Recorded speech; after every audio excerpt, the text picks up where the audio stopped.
IT as a percentage of revenue and um, new IT initiative. So, ito, hindi ka lang, okay, it's okay na meron kang IT initiatives.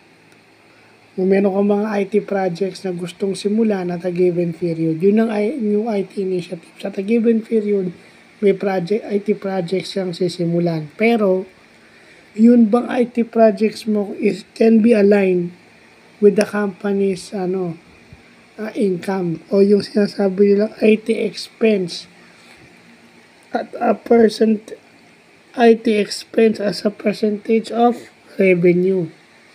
So, ang formula nun, IT expense over revenue times 100%. Yun bang ginagastos sa IT is naka-align ba dun sa revenue? So, financially sa company, yun ang titignan. Hindi ka lang pwedeng basta may IT project.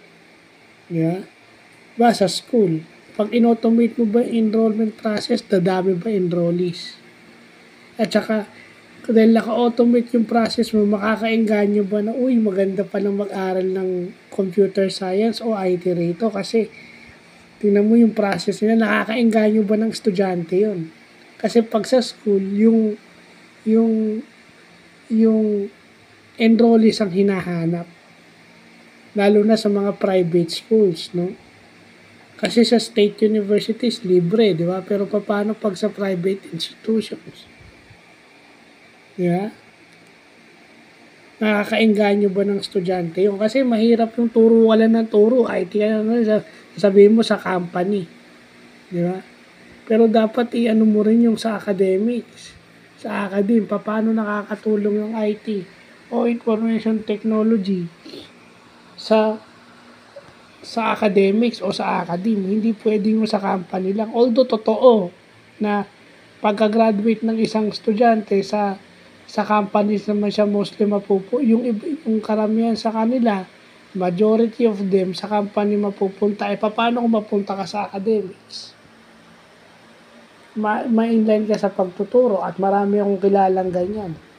Comsci graduate sila pero sila nagtatrabaho ngayon sa school o nagtuturo sila ngayon.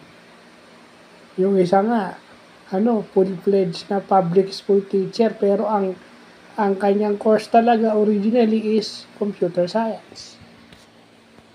Yeah? Sa public school. At meron din akong kakilala na sa school namin mismo nagtuturo. Diba? So yun, let's be realistic, wag kang puro company ng company. Yeah? So, yun yung IT expense as a percentage of revenue. Yun ang pinag-uusapan dan tsaka yung number of new IT initiatives. Yan yung importante.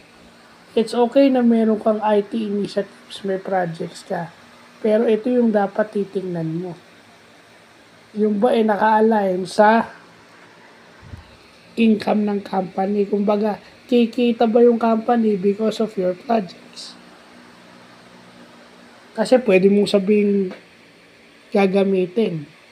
Pero after 1 year, hindi na pala ginagamit. O after 5 years, titigil bigla. Kasi hindi na magamit. So, yun lang po.